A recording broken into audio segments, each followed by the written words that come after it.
Bueno, ¿cómo nos fue a nosotros? ¿Cómo les fue a ellos hace 8 días? ¿Amén o ayayay? ¿Y por qué responden ellas? ¿Cómo les fue a ellos hace 8 días? Bien, ¿y cómo les fue a ellas hace 15 días? ¿Ven, muchachos? ¿Ven, muchachos, cómo es?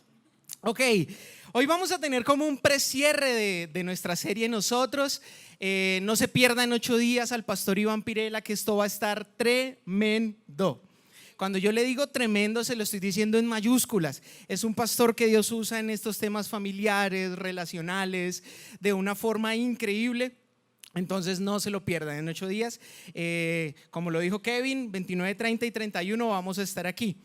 Bueno, a mí me dijeron esta semana, Yohitan, resulta que el pastor no está.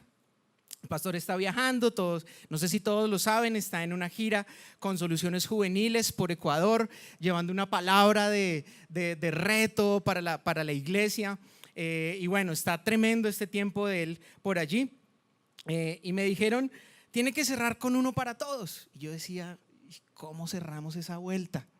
¿Cómo hablamos de nosotros cuando vamos a hablar de uno para todos? Y no pude evitar acordarme cuando yo era sardino. No se vale cuando lo hace el suegro. Cuando yo era muy sardino, en mi época era muy común, todos los días, casi todos los días, se daba mucho, sobre todo los últimos días de la semana, jueves y viernes, que uno armaba parche con los amigos de la cuadra para salir a echar fútbol. ¿Sí o no? ¿Cuántos vivimos esa época gloriosa? Fútbol, Tintín corre, corre, Jermis, todo esto. Era una bacanería, era lo mejor del mundo. Que Nintendo 64, que Wii, que Play 4. El que tenía Game Boy era el niño rico de la cuadra. Yo me acuerdo. Y resulta que salíamos todos y siempre había el hijo de una señora. ¿Hay alguna Rosa aquí? ¿Una chica que se llame Rosa? Vamos a usar al hijo de doña Rosa. Y resulta que la señora Rosa era la señora brava de la cuadra, que si el balón pegaba en su puerta salía por la ventana del segundo piso, nos echaba agua, llamaba a la policía. Y siempre el hijo de doña Rosa nunca le dejaban salir. Y el parche no estaba completo si no estaba el hijo de la señora Rosa. Entonces, hay veces todos nos armábamos de valor y decíamos, vamos a buscar al hijo de la señora Rosa. ¿Cómo así que no van a dejar salir al pelado? Entonces salía el dueño del balón, salía el que armaba el parche, salía como siempre, había un líder pues de todos los pelados de la cuadra. Íbamos y golpeábamos allá. Y uno se alejaba porque uno no sabía si salía con agua caliente, con ácido muriático, con Ajax. Y señora Rosa, que si usted puede dejar salir a su hijo, es que nos falta uno para el combo. Y las veces que la señora Rosa accedía, era muy interesante ver que este chino era el que más disfrutaba el tiempo de juego. Era el que más disfrutaba jugar fútbol, echar Jermis, Tintín corre, corre. Tintín corre, corre era la adrenalina, era nuestro salitre mágico de la época. Era nuestra montaña rusa. Y para mí esto significa el uno para todos. ¿Cómo a partir de una situación tan normal como salir a echar fútbol, banquitas en la cuadra, romperle el vidrio a algún vecino, hacía que hiciéramos comunidad y rodeáramos a alguien que por alguna situación o condición no podía salir? Y que esta persona disfrutara de este tiempo de una manera tan increíble. Esto se ha ido perdiendo, obvio, este tipo de socialización se ha ido perdiendo por muchas razones. Obviamente está el tema cultural. Mientras yo fui creciendo y crecieron mis amigos, estábamos, un día nos encontramos como con un parchecito de amigos de hace mucho tiempo. Y llegamos a una conclusión, y es que empezamos a trabajar, empezamos a hacer una profesión, empezamos a entender y a vivir otras etapas de nuestra vida, y entre más íbamos ascendiendo, más solos nos íbamos quedando. No sé si usted se ha fijado que es un tema cultural, pasa en la oficina. Entre más usted va subiendo, los que van quedando atrás, yo antes estaba, no sé, era el mensajero, ahora soy el supervisor, ahora soy el jefe de personal. Siempre los de atrás como que me van dejando solo porque yo estoy en otra esfera en la que a mí ellos ya no me hablan. Y pareciera que entonces ya no somos amigos y existe una barrera, ¿verdad? Y se volvió un tema cultural. Hay una disfunción social que a mí me raya y no termino de entender, y es que hoy importa más el bien particular que el bien común. Ejemplo, vámonos un día a hacer un ejercicio en una estación de Transmilenio, un lunes a las 6:30 de la mañana. ¿Cómo está la gente en las puertas esperando el bus? Todo el mundo quiere entrar de primeras. Todo el mundo necesita, yo siempre entraba cuando montaba en Transmilenio, lo siento, o sea, gracias a Dios, Dios me bendijo con la independencia en el transporte. Me mojo, pero no me manosean. Si no, andamos en comunidad, pilas. Y es increíble, yo siempre entraba, por favor, una silla roja. Siempre se entran pidiendo sillas azules, yo pedía la silla roja. O sea, yo decía, vamos a pensar, innovemos. Pero siempre uno ve esas fotos en esos portales, uno ve esas estaciones que no les cabe una llamada, y todo el mundo quiere entrar de primeras. Importa que yo me siente, importa que yo llegue temprano, importa que a mí mi jefe no me regañe si me demoro 10 minutos más. Ni hablemos de la conducción. Hombres, cuando nos cierran, ¿cómo somos? Oye, buen hombre, por favor, sigue. A mí se me va lo cristiano, o sea, a mí el espíritu de bien y de bienaventuranza se me olvida. Me acuerdo como a las 2 cuadras, como que, oiga, no debía echar los madrazos, ¿sí o no? Tenemos un apego, y parece que es inherente del ser humano, a la competencia. Yo me pregunto, y si alguien tiene la respuesta, por favor, al final me la explica, ¿por qué hacer o ejercer una profesión o estudiar una profesión se llama una carrera? ¿Contra quién estamos compitiendo? Y todo eso se nos volvió que tengo que llegar primero, tengo que ascender primero, tengo que conseguir antes de tal edad ciertas cosas. Y estamos siempre como y es algo que nos inculcan desde niños. Vaya, papito, para que le den usted primero. Vaya, papito, para que usted llegue más dulces. ¿Cómo son las piñatas? No falta el papá que antes de que ya cuando sabe que la piñata va a reventar, avienta el chino. Vaya, caiga primero, papá. Y no se deje de nadie. Vaya, tiene que ser el más vivo, no ser el más bobo. Y nos involucramos en una cultura de competencia, de ser los primeros, cuando la idea es que todos lleguemos. La idea es que todos lo logremos, ¿o no? Que todos tengamos éxito. Y no puedo dejar de hablar de algo por lo que yo personalmente le doy gracias a Dios. La tecnología le ha servido a la iglesia para expandir el mensaje del evangelio, para llegar a esferas a las que posiblemente sin ella no hubiésemos llegado. Tenemos la facilidad de compartir de Jesús a través de las plataformas, de las redes sociales, pero hay una cosa que sí es cierta, y es que esto me está conectando al otro lado del mundo en cuestión de segundos, pero me está desconectando de la persona que tengo al lado. Y nos estamos volviendo islas en función de esto. Doy gracias a Dios por la tecnología, no voy a satanizar esto porque mal haría. Necesitamos comunicarnos, pero necesito entender que tengo una relación humana, personal con la persona que está al lado, y esto lo está borrando. ¿Cuántas terapias de pareja hoy? ¿Dónde están mis líderes de parejas? Líderes de parejas, aquí están. ¿Cuántas personas llegan? Oiga, no, es que nosotros cuando nos acostamos ya no hablamos. ¿Por qué? Porque estamos pegados aquí, ¿verdad? Entonces, este tipo de cosas nos llevan a no hablar del nosotros, sino a hablar del yo. Y estamos hablando de nosotros. Y pensando, bueno, ¿y cómo predicamos? ¿Cómo terminamos este ciclo de nosotros? Dios me llevó a un pasaje que quiero que me ayude a buscar ahí en su Biblia. Así que abra su Biblia o encienda su Biblia en Mateo capítulo 14. Evangelio según San Mateo capítulo 14. Vamos a leer del verso 13 al verso 19. Recuerda que estamos usando la Nueva Traducción Viviente. Descárgala en tu celular o cómprate tu Biblia. Lo importante es que la leas, la compartas, la estudies. Y dice así: en cuanto Jesús escuchó la noticia, salió en una barca a un lugar alejado para estar a solas. Pero las multitudes oyeron hacia dónde se dirigía y lo siguieron a pie desde muchas ciudades. Cuando Jesús bajó de la barca, vio a la gran multitud. tuvo compasión de ellos y sanó a los enfermos. Esa tarde los discípulos se le acercaron y le dijeron: este es un lugar alejado y ya se está haciendo tarde. Despide a las multitudes para que puedan ir a las aldeas a comprarse comida. Jesús les dijo: eso no es necesario, denles ustedes de comer. Pero lo único que tenemos son 5 panes y 2 pescados, le respondieron. Tráiganlos aquí, dijo Jesús. Luego le dijo a la gente que se sentara sobre la hierba. Jesús tomó los 5 panes y los 2 pescados, miró hacia el cielo y los bendijo. Después partió los panes en trozos y se los dio a sus discípulos, quienes los distribuyeron entre la gente. Todos comieron cuanto quisieron y después los discípulos juntaron 12 canastas con lo que sobró. Aquel día unos 5,000 hombres se alimentaron, además de las mujeres y los niños.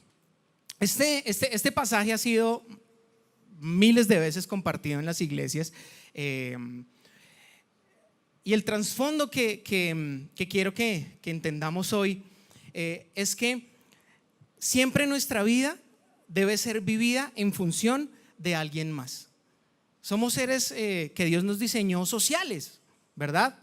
Y para mí el mejor ejemplo de darse por otros, de entregarse por otros, de dejar la singularidad de cada uno para vivir en función de la pluralidad es precisamente el Señor Jesús. Todo lo que Él dijo, todo lo que hizo fue siempre para bendecir a otro, para levantar a otro, para afirmar a otro. Y aquí pues Jesús no se iba a quedar atrás. Cuando nosotros entendemos que somos uno para todos, van a suceder 3 cosas que hoy quiero explicarte. La primera de ellas es que no existe el soy, el tengo o el necesito.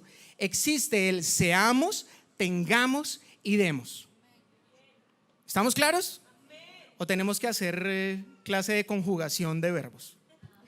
No existe el soy, el tengo o el necesito, sino existe el seamos, tengamos y demos. ¿Esto a qué se refiere? Cuando empezamos a leer el pasaje, Jesús nos enseña a mover la virtud de nuestro corazón en amor a las necesidades de las personas, aun cuando nuestro corazón se encuentra en dificultad.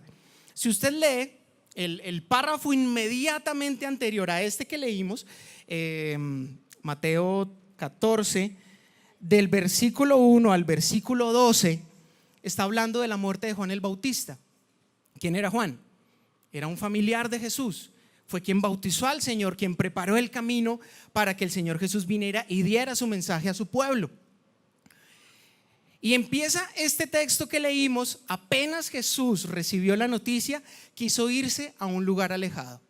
Quiso irse a un lugar alejado.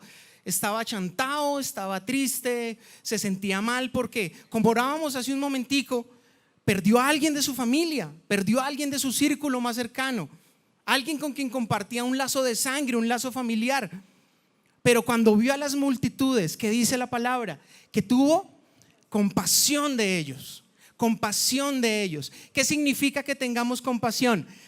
Y aquí es algo que quiero que aclaremos hoy. La compasión no es lástima. Ay, pobrecito que no tiene trabajo. Ay, pobrecito que es que no creció más. Ay, pobrecito que no le sale barba. Pobrecito que le sale mucha. No, la compasión no es sentir lástima.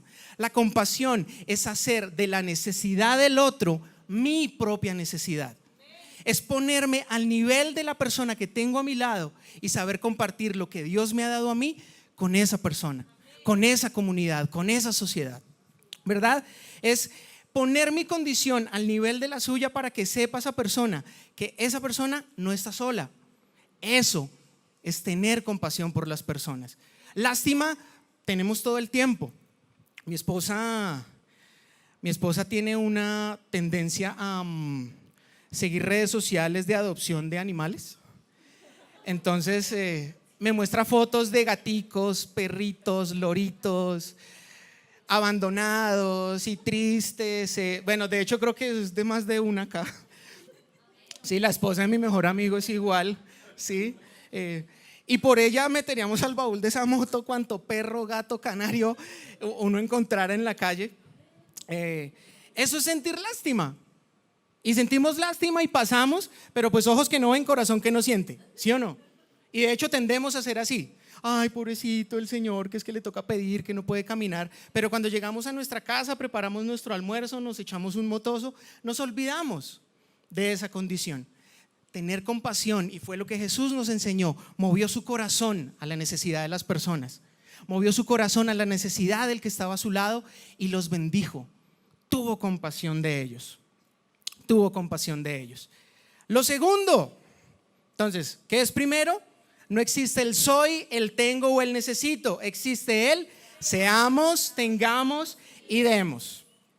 Segundo, este me encanta, se eliminan las razones lógicas para que seamos uno. Dese cuenta, o démonos cuenta más bien, estamos hablando de nosotros, démonos cuenta de la actitud de los discípulos. Ayúdeme a leer el versículo 15. Versículo 15 que dice: después de que Jesús los sanó, les compartió, les habló, bla, bla, bla. Dice, esa tarde los discípulos se le acercaron a Jesús y le dijeron: oiga hermano, oye maestro, este es un lugar alejado y ya se está haciendo tarde. Oiga, eran 12, ¿será que los iban a robar a los 12? Y Pedrito no era pues una joyita, no sé cuál era la vaina. Despide a las multitudes para que puedan ir a las aldeas a comprarse comida. Jesús les dijo: eso no es necesario, denles ustedes de comer. Hombre, pero si lo único que tenemos son 5 panes y 2 pescados, respondieron ellos. A mí esto me habla de una actitud que de hecho no es actual, ha sido desde siempre, que siempre ha importado más mi bien particular, ¿sí o no? Mi bien personal. Oiga, no, vámonos porque es que pues esta es mucha gente. Yo me imagino igual el filo que tenían esos manes, eran pescadores. O sea, se la pasaban, era así como pescaban, bajaban comida. Yo creo que eran como hermanos de Euforia. Y esto denota la actitud personal de ellos. Necesitaban satisfacer su necesidad, aun cuando ya habían visto que Jesús había tenido compasión y había atendido a la multitud. Seguramente hasta lo había hecho solo. Y ellos se van mirándolo como: sí, amén, aleluya. Bien, máster, chévere. Lo sanó. Caminó. Y de eso no se trataba. Aun cuando veían los milagros en primera fila que hacía el Señor, les decía: oiga, no, ya, despídalos, que ellos por favor se vayan. Y esto es una radiografía perfecta de cómo, yo lo llamo así, nuestras estructuras socio-religiosas a nosotros nos han hecho poner al lado a muchas personas, a muchas personas. No podemos hablar del nosotros sin hablar de a cuántas personas en diferentes situaciones sociales, religiosas, culturales, familiares, relacionales, matrimoniales, nosotros hemos hecho daño. Y por eso hoy existe un nivel de desconfianza supremo, extremo. Hoy día a uno, si alguien se le acerca a pedirle la hora, uno esconde el reloj y dice: no, yo no tengo horas. Sí, o vivimos, párese en la misma estación de Transmilenio que nos paramos hace un rato a las 6:30 de la mañana. Si a usted se le acerca algún tipo desconocido con gorra, oiga, ¿qué horas tiene? Vivimos en zozobra porque no confiamos en el otro. No confiamos en el otro. De hecho, ni siquiera confiamos en los nuestros. Y resulta que toda esta estructura nos va a llevar primero a pensar que yo tengo que tener para poder dar. Mire la respuesta de los discípulos: oiga maestro, es que solo hay 5 panes y 2 peces. ¿Cómo alimentamos a 5,000? Más esos chinos que bajan comida, judíos, y a todas las viejas, o es que ellas no van a comer. Estábamos hablando de aproximadamente 10,000 personas. 10,000 personas que iban a ser alimentadas con 5 panes y 2 peces. O sea, yo me como eso y creo que quedo con hambre. Entonces, los discípulos necesitaban ver antes, necesitaban tener antes, necesitaban saber que había algo antes, necesitaban la cuenta llena para poder decir: oiga, no, ahora sí vamos a dar. Y resulta que el nosotros no se mueve a partir de eso. Estas estructuras nos van a dictar que el parámetro para dar o es que este o aquel lo merezca, ¿sí? Yo me imagino que entre esos 5,000 habían manes que le cascaban a la mujer. Yo me imagino que habían manes que no iban a la iglesia. Yo me imagino que habían otros que no levantaban las manos en el servicio.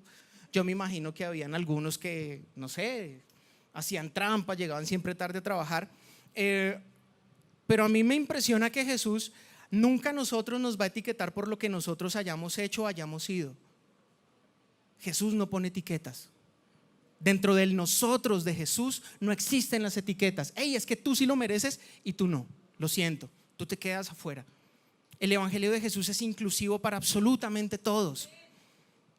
Es inclusivo para absolutamente todos. De hecho, te digo, si Jesús pusiera etiquetas y nosotros tuviéramos que hacer algún merecimiento para recibir su gracia, yo soy el primero que no estaría aquí.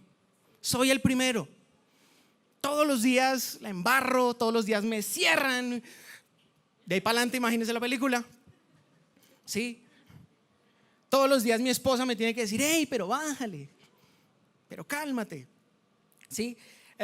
Esto no se trata de que seamos o no seres espirituales. Nosotros no somos quien para decir: hey, es que esa condición de hambre o esa condición de dolor o esa condición, él se lo buscó, ella se lo buscó. Es que yo estoy bien porque yo soy un hijo de Dios. No, así no funciona el nosotros. El nosotros no funciona a partir de tu relación con Dios. Esta relación, y lo veíamos en el primer episodio de esta serie, esta relación vertical tiene que ser proporcional a la relación horizontal. No puede ser una independiente de la otra. El que se convierte en seguidor de Jesús se convierte en seguidor de personas. ¿Te acuerdas? Nuestro deber no es cambiar a las personas. ¿Cuál es nuestro deber? Amar a las personas. El nosotros va a funcionar cuando toda esa estructura, todos esos telarañas mentales que tenemos, prejuicios, se quiten. Y así hemos lastimado a muchas personas.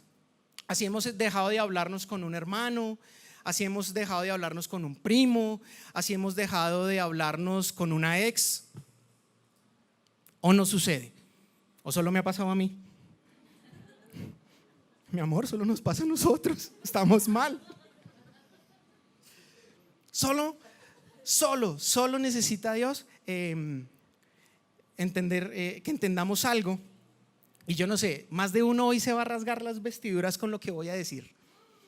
Y va a salir acá y me van a apedrear afuera. Por favor, no rompan los vidrios, son caros. Y esto no es nuestro. Pero por encima de tu doctrina está el amor. Tú no filtres a las personas a través de lo que crees en Dios. Respeto tu fe y sigue firme en ella.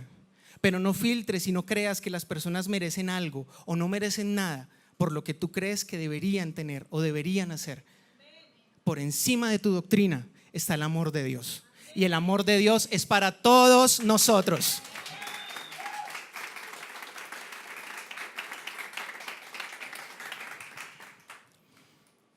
Por encima de la doctrina está el amor. Entonces, primero, ¿qué dijimos de primeras? No existe el soy, no existe el tengo y el necesito. Existe el seamos, tengamos y demos. Segundo, se eliminan esas razones lógicas para que seamos uno. Tercero, y este me encanta, Dios nos mostrará la forma precisa de ser uno para todos. Dios nos mostrará la manera precisa de ser uno para todos. El pasaje termina diciendo, versículo 19, después de que le trajeron los panes y los peces a Jesús, luego le dijo a la gente que se sentara sobre la hierba. Jesús tomó los 5 panes y los 2 pescados, miró hacia el cielo y los bendijo. Después partió los panes en trozos y se los dio a sus discípulos, quienes los distribuyeron entre la gente. Esto nos encanta y esto va a pasar después de este servicio. Todos comieron cuanto quisieron. Y después los discípulos juntaron 12 canastas con lo que sobró. Hasta ahí, no, lo de las obras todo bien. Aquel día unos 5,000 hombres se alimentaron, además de las mujeres y los niños. Nosotros no tenemos un manual de pasos para que el bien particular se nos vuelva un bien común. ¿sabes? Esto empieza con una sola decisión, y es la decisión de amar al que está a mi lado. Yo te quiero decir algo hoy. Dios no usa condiciones, Dios usa intenciones. Dios no usa condiciones, usa intenciones. Si se hubiera fijado en la condición de lo que había, pues no hubiera podido hacer absolutamente nada. ¿A cuántos alimentamos con 5 panes y 2 peces? Alejandro y a mí, y haría falta, ¿sí o no? De a pescadito. Y no había sal. Dios usa condiciones. Dios no usa condiciones, Dios usa intenciones. Y en esa decisión de ser uno, y el texto nos lo dice, todos tienen un lugar. Jesús les dijo: hey, ubíquense. Hay otra versión, creo que es en el Evangelio de Juan, que Jesús les dijo: organícenlos de a grupos de 50. Entonces, si son 5,000, ¿cuántos grupos salieron? Mate, profesor. 100 grupos de 50 personas. Hagan de cuenta que son 100 iglesias chiquitas, como 100 euforitas, ¿sí o no? De un solo servicio. Todos tenían un lugar. Todos tenían un lugar. Y aquí vuelvo a lo que les decía hace un rato. El nosotros no es excluyente. El nosotros nunca va a tener una condición de: hey, es que tú no puedes porque tal o tal razón. Todos son alimentados. Esta parte nos encanta. Todos son alimentados. Todos son afirmados. Todos somos afirmados. Todos somos afirmados en la fe. Todos somos afirmados en la creencia. Todos somos afirmados en la iglesia. Todos somos afirmados en la familia. Todos somos afirmados en nuestra propia personalidad. Y algo que me encanta: todos son honrados. ¿Sabes? Siempre me he encontrado, así como hay personas que en su religiosidad creen que la honra, la gloria es solo para el Señor, y así lo es. Dios también quiere honrarnos, quiere ponernos a comer en su mesa, porque la mesa y la bendición de Dios es para todos. El Hijo de Dios lo hizo. Hey, vamos a sentarnos a comer con los 5,000. Reparta lo que hay. Y dice la Biblia que partió el pan y le dijo a los discípulos: vayan, entreguen, repartan, den. Y eso es un lugar de honra que nos da Dios. Es un lugar de honra que nos da Dios. Vuelvo a lo mismo. ¿Cuántos que le pegaban a la mujer podrían estar en ese grupo? No sé. ¿Cuántos que de pronto no asisten a la iglesia con regularidad estaban ahí? No sé. ¿Pero tú crees que ese fue un filtro que usó Jesús para alimentarlos? No lo fue. No fue el filtro que usó el Señor. El Señor dijo: vayan, aliméntenlos, aliméntenlos. Este mundo está en una necesidad tal que tú y yo no podemos seguir viviendo pensando en lo que yo necesito, en lo que yo requiero, en lo que yo espero. No. Este mundo necesita cristianos que de verdad vivan este Cristo que predicamos. Personas que sin temor, personas sin guardarse nada, entreguen de lo que Dios les ha dado para bendecir a los que están a su alrededor. ¿Por qué no empiezas por tu familia? Esto no se trata de que ahora mañana pongas un aviso en tu apartamento, en tu casa: comedor comunitario. Vamos a calmarnos. Empieza por arreglar esas relaciones que posiblemente están dañadas con un tío, un primo, un hermano, no lo sé. Con esa iglesia que de pronto te sacó de la mesa por alguna condición, por alguna intención de tu corazón. Empecemos por ahí y Dios te va a honrar. Y quiero cerrar con algo que me encontré en la carta a los Romanos.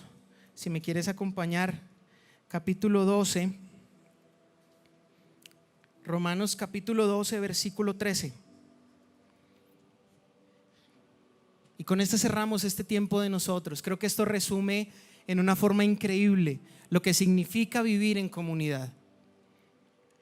Dice así: estén listos para ayudar a los hijos de Dios cuando pasen necesidad. Estén siempre dispuestos a brindar hospitalidad. Estén siempre dispuestos a brindar hospitalidad. El pastor decía en la primera reunión que los buenos amigos se conocen en los trasteos. ¿Se acuerdan? Yo le tengo una mejor. Los mejores amigos se conocen cuando no hay palarriendo. Estemos siempre listos para brindar hospitalidad. El evangelio siempre va a ser contracorriente. El evangelio nunca va a ser acorde a lo que el mundo te dice que debes hacer. Siempre te va a llevar a dar lo que las personas del común, tus jefes, tus amigos, la universidad, tu profesión te dice que te reserves para ti. Así que este es un tiempo en el que tienes que rodear a los tuyos. Tú tienes que ser esa persona que tiende el puente. Pero Johan, es que ellos me ofendieron a mí. No importa. Tiende tú el puente. Tiende tú la oportunidad de perdonar. Sé tú el que ofrece la casa. Oiga, no, pero es que esa gente solo se la pasa tomando. Esa gente solo, puro, el pastor que le encanta al pastor Gerson, al pastor López. Y es que yo soy cristiano y mi casa es de Dios. Déjame decirte una cosa, si tu casa es de Dios, tiene que ser casa también para tu familia y para las personas. Deja de pensar que porque se pone un disco, tu casa se va a satanizar. Estás haciendo obra de amor. Sobre la doctrina está el amor. Sé tú el que procura la unión. Sé tú el que ofrece disculpas. Y vamos a tener un nosotros mucho más completo. Vamos a tener un nosotros que de verdad va a bendecir a todas las personas que están a nuestro alrededor. Eso significa ser uno para todos. Y quiero invitar por aquí a unos amigos que nos van a contar un testimonio hermoso sobre lo que significa que la comunidad rodee a alguien en una situación de necesidad y lo que significa el uno para todos. Quiero un fuerte aplauso para Elías y para Steffi. Buenos días. Como dijo Johan, mi nombre es Elías y mi esposa Stephanie. Tenemos como año y medio de haber llegado acá a Bogotá. Somos venezolanos, si no se han dado cuenta. Cónchale, vale. Entonces, ¿qué le decía? Sí, tenemos un año y medio de haber llegado acá a Bogotá y llegamos acá sin conocer a nadie. Teníamos solo unos familiares, pero muy pocos. Y nos dejamos amigos, dejamos todo allá en Venezuela. Llegamos acá de cero.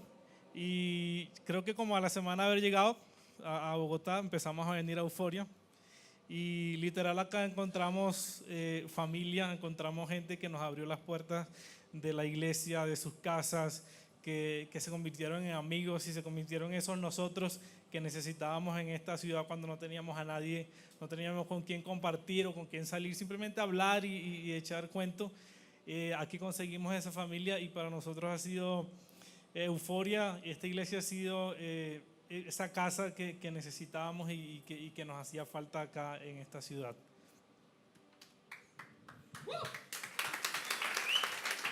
Y pues esta semana vivimos una situación, la semana pasada, donde todo estaba bien el lunes y el martes me hospitalizan con unas plaquetas súper bajas, pero yo me sentía bien. Y pues estás solo, no tienes familia, no tienes a tu papá y tu mamá que sabes que van a correr a ocuparse de tu hija, de todo. Mi esposo tuvo que ocuparse de nuestra hija, de llevarla al jardín, mientras yo estaba en una cama así asustada porque por muchos factores no había lavado la ropa y tenía todo así en pausa esperándome en la casa. No habíamos hecho mercado, no, eso era el peor momento para entrar, para caer hospitalizada. Pero en esos días, desde ese mismo día, vimos como todo el mundo, mucha gente de la iglesia, gente que yo saludo, pero no nos conocemos mucho, y nuestros líderes, los pastores, todo el mundo nos llamaba y vimos cómo se echaban esa carga de nosotros al hombro. Mucha gente se quitó pijamas. Mira, te mandé mi pijama porque yo sé que tú no tienes. Y ciertamente era así. Te mandé tal cosa, el mercado, las meriendas para la niña, dinero. Hubo un día que nos necesitamos plata a las 12 de la noche en efectivo y hubo una familia que salió de su casa a esa hora a llevarnos el dinero hasta allá, hasta la clínica. Y yo decía, Dios mío, si yo llego a llamar a quien, si yo llego a necesitar un peso, yo sé que puedo contar con mi familia, que a pesar de que mi mamá y papá están tan lejos, mi suegro, todo el mundo, yo sé que salen corriendo y me traen el dinero que yo necesite. Lo que yo necesite me lo dan porque son mi familia, son mis hermanos, mis amigos. Yo me sentía estresada por el momento, pero tan relajada y tan en paz, tan apoyada, tan amada. Yo decía, no, chicos, yo estoy más consentida. Y cómo no me arrepiento, porque cuando llegamos, un pequeño detalle, vivíamos en la iglesia del primo de mi esposo y nos tuvimos que quitar la vergüenza y decirle, mira, no nos gusta tu iglesia, no, estamos enamorados de otra, necesitamos tu bendición y queremos que sepas que vamos a ir a otra.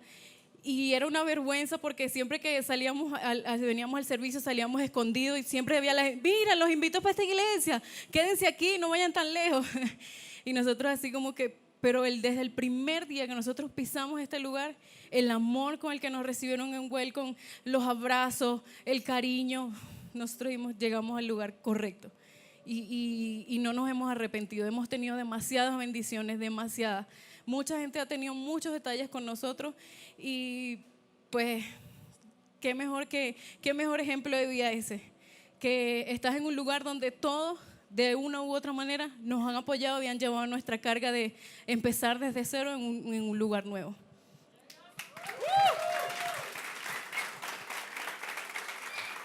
Paréntesis, a Stephanie no le gustaba la iglesia, no quería venir a esta iglesia. Y la verdad será revelada. Ese es nuestro papel, iglesia. Ese es nuestro papel. Nuestro papel no es condenar, no es juzgar, no es estratificar si estás en pecado o qué tan santo eres. Es amar a las personas. Es amar y es amarnos nosotros, a nosotros, a nosotros, a nosotros.